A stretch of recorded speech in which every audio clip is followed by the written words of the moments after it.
आपका फिर से मेरे चैनल लॉ नोट्स एकेडमी में। मैं हूँ रश्मि वोरा। फ्रेंड्स, आज का हमारा टॉपिक है difference between civil law and criminal law. Video को स्टार्ट करने से पहले मैं आपसे कहूँगी कि अगर आपने अब तक मेरा चैनल सब्सक्राइब नहीं किया है तो प्लीज़ अब जाके पहले सब्सक्राइब कर दीजिए, क्योंकि ताकि आपको मेरे आगे के सारे वीडियोस जितने भी आएंगे उन सबका आपको नोटिफिकेशन मिलता रहे। और मेरे जितने भी अभी तक के वीडियो हैं आप सब्सक्राइब करके देख लीजिएगा। मैंने लॉ से रिलेटेड बहुत सारे टॉपिक्स पे वीडियो बना रखे हुए हैं, तो प्लीज़ अगर आपको देखने के बाद में पसंद आता है तो लाइक बटन ज़रूर प्रेस कीजिएगा, अपने फ्रेंड्स को शेयर कीजिएगा और बेल आइकन तो ज़रूर प्रेस कर दीजिए ताकि आपको नोटिफिकेशन मिलती रहे। तो प्लीज़ सब्सक्राइब कीजिए और आज का टॉपिक हम स्टार्ट करते हैं। फ्रेंड्स, आज का टॉपिक है डिफरेंस बिटवीन सिविल लॉ और क्रिमिनल लॉ। देखिए, कुछ लोगों को पता नहीं होता है, आम जनता को नहीं पता होता सिविल लॉ क्या है, क्रिमिनल लॉ क्या है, दोनों के बीच में डिफरेंस क्या है। ठीक है फ्रेंड्स, भाई कोई केस करना है तो वो किस कैटेगरी के अंदर आता है, सिविल के अंदर या क्रिमिनल के अंदर आता है। ठीक है, कुछ केसेस ऐसे होते हैं मैट्रिमोनियल के अंदर जाते हैं। प्रॉपर्टी से रिलेटेड लोगों को नहीं पता होता कौन से लॉ के अंदर आते हैं। ठीक है फ्रेंड्स, तो हर एक की कैटेगरी डिवाइड की गई है लॉ के अकॉर्डिंग, तो अलग अलग लॉज बने हुए हैं सबके लिए। तो आज जो मैं आपको बता रही हूँ सिविल और क्रिमिनल लॉ के बीच में, आपको ये वीडियो अच्छे से देखिएगा, आपको क्लियर हो जाएगा, क्योंकि लॉ के स्टूडेंट्स के लिए तो मस्ट है ही, क्योंकि ये आगे तक उनको फर्स्ट ईयर से फिफ्थ ईयर तक ये चीज़ काम आने वाली है सारे टॉपिक्स। इसमें बहुत सारी ऐसी चीज़ें हैं जो स्टूडेंट्स फर्स्ट ईयर से लेकर फाइनल ईयर तक पढ़ेंगे ही पढ़ेंगे। एलएलबी वाले, लॉ वाले, मैनेजमेंट वालों को भी और सीएस वालों को भी, कंपनी सेक्रेटरी, बहुत सारी चीज़ें हैं जो सबको पता होनी चाहिए और आम पब्लिक को तो पता होनी ही चाहिए इस बारे में। ठीक है फ्रेंड्स, तो चलते हैं आज का टॉपिक स्टार्ट करते हैं, ज़्यादा टाइम नहीं वेस्ट करते हैं। मैं आपको बताती हूँ सिविल और क्रिमिनल लॉ में क्या डिफरेंस है। सिविल लॉ जो होता है फ्रेंड्स, वो होता है, इसको बोलते हैं एक बॉडी ऑफ प्रिंसिपल्स है। Civil law is a body of principle, decisions and enactments. मैंने ये शॉर्ट फॉर्म में बनाया है, चार्ट की फॉर्म में बनाया है।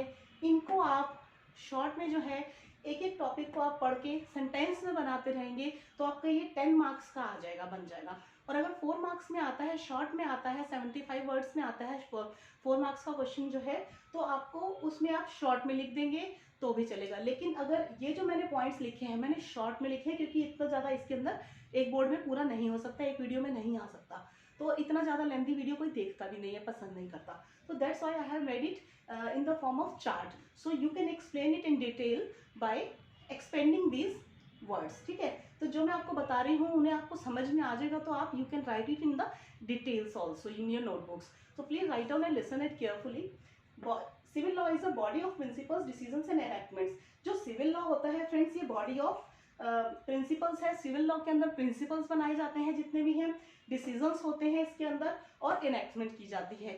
ठीक है फ्रेंड्स, ये जो पास होते हैं ये रिकॉग्नाइज और अप्रूव्ड होते हैं लीगली रिकॉग्नाइज्ड बॉडीज के थ्रू। जो सिविल लॉ होते हैं वो अप्रूव करती है हमारी गवर्नमेंट में जो जितनी भी लीगल बॉडीज बनी हुई हैं या ऑथराइज्ड हैं स्टेट के थ्रू। ठीक है, पहले मैं आपको सारा सिविल लॉ का समझा देती हूँ, फिर आपको क्रिमिनल लॉ में बताऊंगी, उसके बाद दोनों क्लियर हो जाएंगे, फिर दोनों का एक साथ भी समझाऊंगी। तो civil law body of principles है, डिसीजंस है और एनेक्टमेंट्स होती हैं इसके अंदर।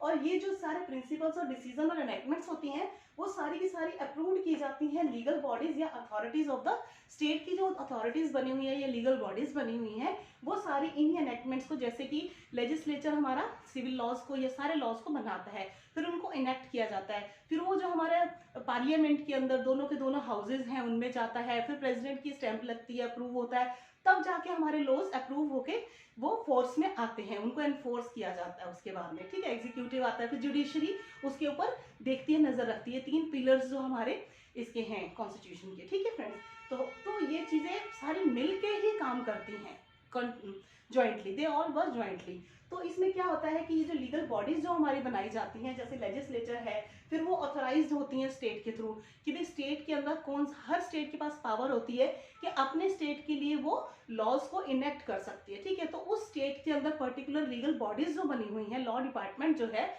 दे makes the laws and they approve it and they enact it and they comes that law in the force, तो वो फोर्स में लेके आते हैं।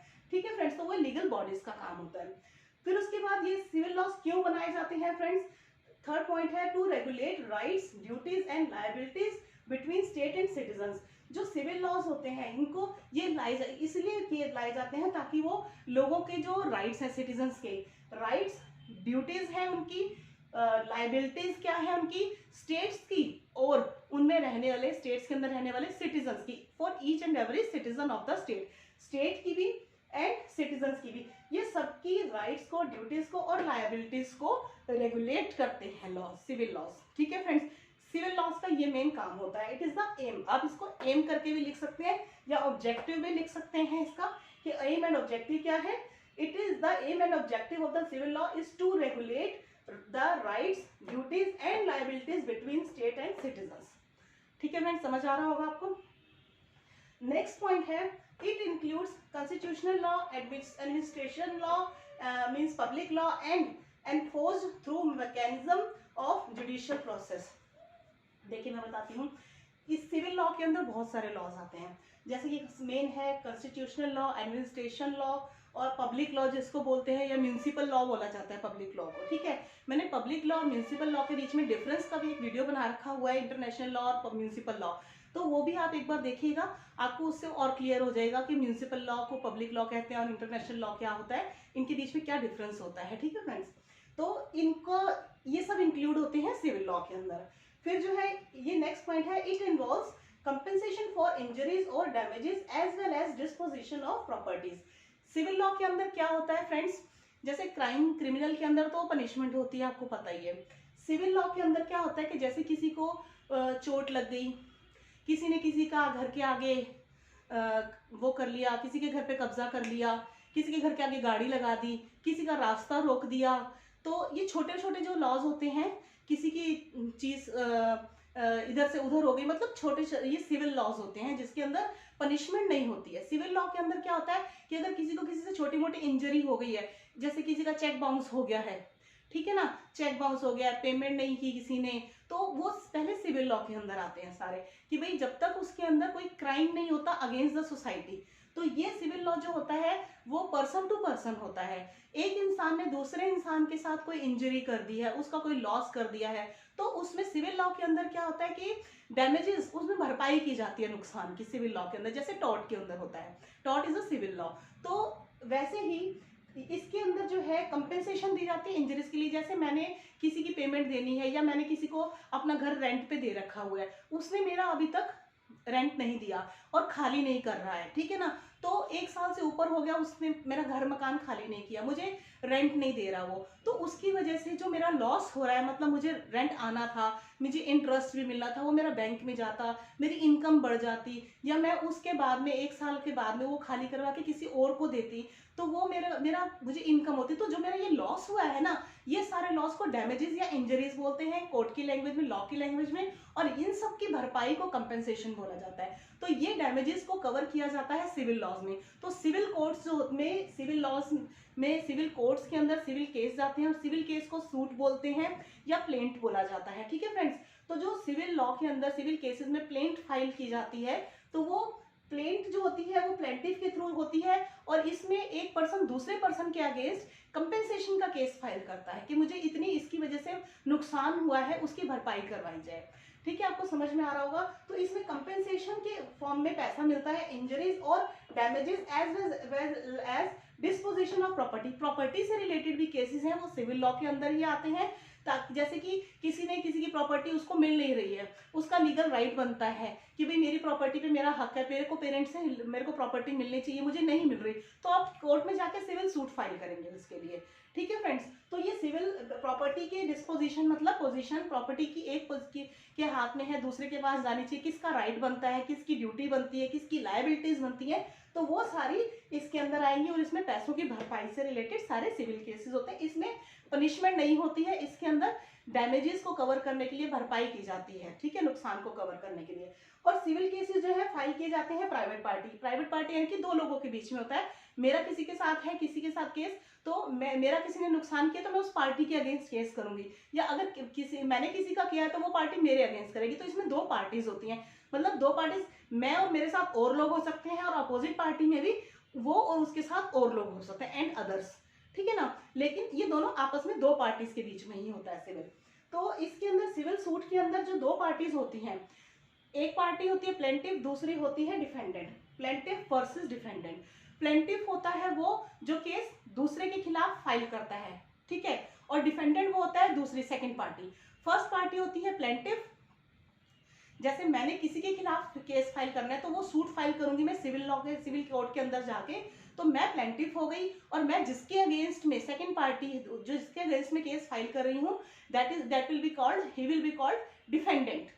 ठीक है फ्रेंड, ये आपके आगे बहुत काम आएगा, अभी से समझ लीजिए इसको, 5th ईयर तक, फाइनल ईयर तक, या LLB वालों को 3rd ईयर तक ये चीज हमेशा काम में आएगी, क्योंकि आपका जो सारा लॉ है वो केसेस के बेस्ड पे है, सारे लॉज के बेस्ड पे है, कितने सेक्शंस, कौन से लॉज हैं, कौन सा लॉ किस पे एप्लीकेबल होगा, कितने सेक्शंस हैं, और तो उसके अंदर कौन सा केस में क्या है, तो और केसेस क्या है, पुराने केसेस की हिस्ट्री इसके अंदर पूछी जाती है। अगर आप जुडिशरी में जा रहे हैं तो आपको केसेस लर्न करने बहुत जरूरी हैं, कौन सा केस कौन से ईयर में आया था, क्या डिसीजन आया था, जजेस ने, सुप्रीम कोर्ट ने या हाई कोर्ट ने क्या डिसीजन दिया था, उस कोर्ट से, उस केस से रिलेटेड आगे कितने केसेस हुए, मतलब वही केस का रेफरेंस आगे कोर्ट देता है बार बार, अगर सेम वैसा ही केस दोबारा से कोर्ट में आता है।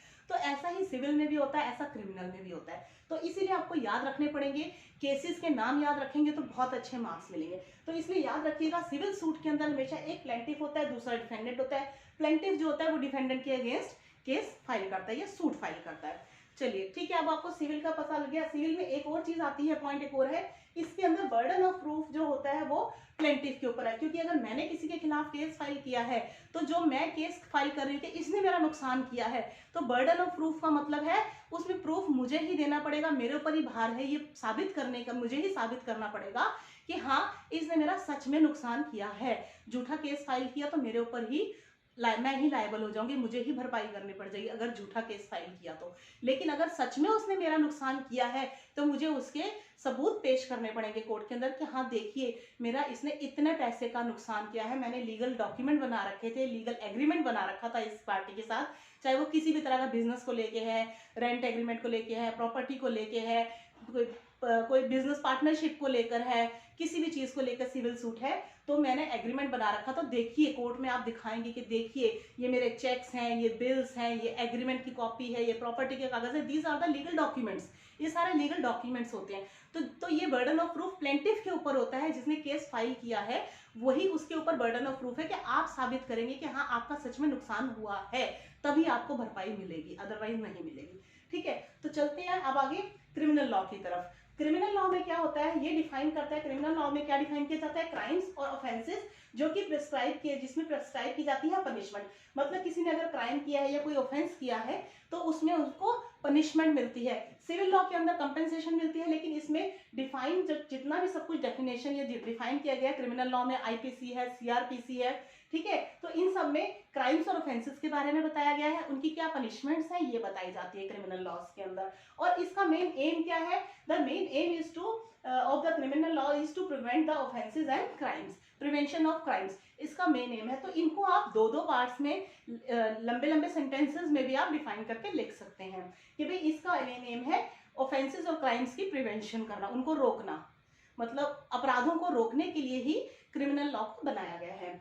और नेक्स्ट पॉइंट है नेसेसरी फॉर मेंटेनेंस ऑफ, ये शॉर्ट में लिखे हुए मैंने, तो आप इसको अपने आप डिटेल में लिख सकते हैं। Criminal law is necessary for the maintenance of peace and law and order in the state, मतलब ये इसीलिए क्रिमिनल लॉज बनाए गए हैं ताकि स्टेट के अंदर, ये मेन स्टेट से रिलेटेड ही होता है, हर स्टेट वाइज अलग अलग होते हैं, तो कि भाई स्टेट के अंदर मेंटेनेंस हो सके, किसकी, शांति व्यवस्था बनाए रखने के लिए, कानून व्यवस्था को प्रॉपरली बनाए रखने के लिए ही क्रिमिनल लॉज बनाए जाते हैं, ताकि अगर आप पनिशमेंट देंगे किसी क्रिमिनल को, किसी इसने क्राइम या ऑफेंस किया है, अपराधी को उसकी सजा देंगे उसके अपराध की, तो ताकि दूसरों को भी ये समझ में आए कि इसकी ये पनिशमेंट है और हमें ये क्राइम नहीं करना है, इसलिए इसको रोकने के लिए ही क्रिमिनल लॉज बनाए गए हैं। नेक्स्ट है it is committed against a society but in civil law against one party to another, ये मैंने आपको इसीलिए दोबारा इसमें लिखा है ताकि ये क्लियरली डिफरेंस समझ में आ जाए कि भाई ये जो कमिटेड होते हैं, जो क्रिमिनल लॉज, जो क्राइम्स होते हैं वो किए जाते हैं अगेंस्ट द सोसाइटी, क्योंकि अगर चोरी की गई है तो चोरी एक सोसाइटी का के अंदर माना जाता है कि अगर किसी के घर में चोरी हुई है तो वो किसी के घर में भी चोरी हो सकती है, मर्डर हुआ है तो वो किसी का भी हो सकता है, तो ये पूरे सोसाइटी पे इफेक्ट डालती है, क्योंकि अगर एक घर में चोरी हुई है या किसी एक का मर्डर हुआ है एक एरिया के अंदर भी, तो पूरा एरिया उससे डर जाएगा उस बात से कि आज इसके साथ हुआ कल हमारे साथ हो सकता है। तो that is why it is called the against the society, इसीलिए इसको सोसाइटी के अगेंस्ट बोला जाता है। लेकिन सिविल लॉ के अंदर मैंने किसी की प्रॉपर्टी देनी है, किसी ने मेरी प्रॉपर्टी देनी है, हर कोई तो किसी की सबकी प्रॉपर्टी भी नहीं कर सकता ना, इसमें तो इतना डर नहीं होता ना। मैंने किसी की पेमेंट देनी है, ठीक है, और मैं चेक बाउंस करवा देती हूँ, तो वो दो पार्टीज के बीच में हुआ ना, तो सिविल के अंदर दो पार्टीज के बीच में होता है। लेकिन क्रिमिनल के अंदर जो भी केस होता है वो पार्टी, एक एक्यूज होता है अपराधी, दूसरा होता है स्टेट, उसका केस स्टेट लड़ता है। किसी ने मर्डर किया है, ठीक है, जो जिसने मर्डर किया है उसका तो एक वकील है, लेकिन मर्डर जिसका हुआ है उसके लिए स्टेट लड़ती है, या जो ऐसे क्राइम्स जितने भी क्रिमिनल केसेस होते हैं उसके लिए स्टेट की तरफ से केस लड़ा जाता है, ठीक है फ्रेंड्स। तो नेक्स्ट पॉइंट है criminal case is filed by the government. देखिए आगे ना वही बात जो अभी मैंने बताई है, क्रिमिनल केस जो होते हैं वो फाइल्ड बाय द गवर्नमेंट होते हैं। आप जब भी कोई केस का नाम पढ़ेंगे, अगर लिखा है जैसे कि AK versus union of India versus state of MP, state of UP, state of Delhi NCR, ऐसे करके state of Punjab, state of Haryana, state of Andhra Pradesh, ऐसे आपको केसेस मिलेंगे। अगर वर्सेस स्टेट का नाम है तो आप वहीं से देख के समझ जाइए क्रिमिनल केस है। अगर दोनों पार्टीज का नाम है बीच में वर्सेस, इधर ए के वर्सेस बी के, A versus B, C versus D अगर लिखा है, मतलब एग्जाम्पल है जैसे किसी का भी नाम आप लीजिए, राम वर्सेस श्याम है, ठीक है ना, किसी का भी नाम है, अगर दो पार्टीज के नाम है, दोनों पर्सन्स के नाम है, इंसानों के नाम दिख रहे हैं तो वो सिविल केस है। अगर एक में लेफ्ट में पहले पर्सन का नाम है वर्सेस स्टेट है, state of UP, state of MP, state of Andhra Pradesh, state of Karnataka, कोई भी स्टेट है, एनी स्टेट, तो that means it is a criminal case. समझ में आ गया।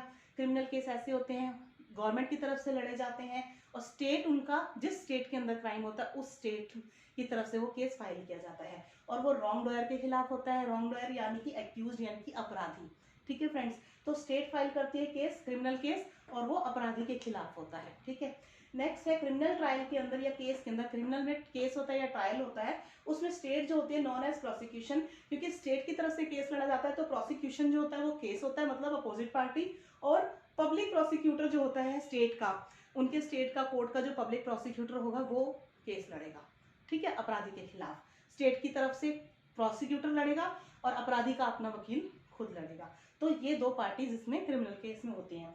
नेक्स्ट पॉइंट है इन क्रिमिनल लिटिगेशन के अंदर burden of proof is always on the state, always on state. Burden of proof civil case के अंदर प्लेंटिफ के ऊपर होता है जिसने केस फाइल किया है, और इसके अंदर क्रिमिनल केस के अंदर स्टेट के ऊपर होता है कि वो प्रूव करेगी कि हाँ इस पर्सन ने गिल्टी है। ये पर्सन जब तक साबित नहीं हो जाता स्टेट के ऊपर बर्डन ऑफ प्रूफ रहेगा कि हाँ इन्होंने, इसी अपराधी ने ये अपराध किया है, ठीक है फ्रेंड। तो इसके अंदर एक्यूज्ड वर्सेस स्टेट होता है क्रिमिनल केस के अंदर, और सिविल सूट के अंदर प्लेंटिफ और डिफेंडेंट होता है। दो पार्टीज में इसमें प्लेंटिफ और डिफेंडेंट बोला जाता है, इसमें एक्यूज यानी कि उस पर्सन का नाम होता है अपराधी का, वर्सेस स्टेट होती है, state of UP, Delhi, Delhi को तो वो बोलेंगे टेरिटरी, यूनियन टेरिटरी, और बाकी स्टेट्स के नाम आएंगे, ठीक है, जो भी स्टेट में केस हुआ होगा। तो इससे आपको समझ में आ गया होगा फ्रेंड्स सिविल लॉ और क्रिमिनल लॉ के बीच में क्या डिफरेंस है, ठीक है। आज का टॉपिक मैं यहीं खत्म करती हूँ। मेरा अगर आपको वीडियो पसंद आया होगा तो आप लाइक ज़रूर कीजिए, अपने फ्रेंड्स को शेयर कीजिए, चैनल को सब्सक्राइब कीजिए, और अपने कमेंट बॉक्स में ज़रूर मेंशन कीजिएगा, और बेल आइकन प्रेस कर दीजिए ताकि आपको आगे मेरे और वीडियो मिलते जाएं। और भी मैंने बहुत सारे वीडियोस बना रखे हैं, वो भी आप देख सकते हैं मेरे चैनल पर जाकर, ठीक है friends. Thank you so much, आज के लिए इतना ही, धन्यवाद, आपका दिन शुभ हो, ध्यान रखिए, टेक केयर, बाय बाय।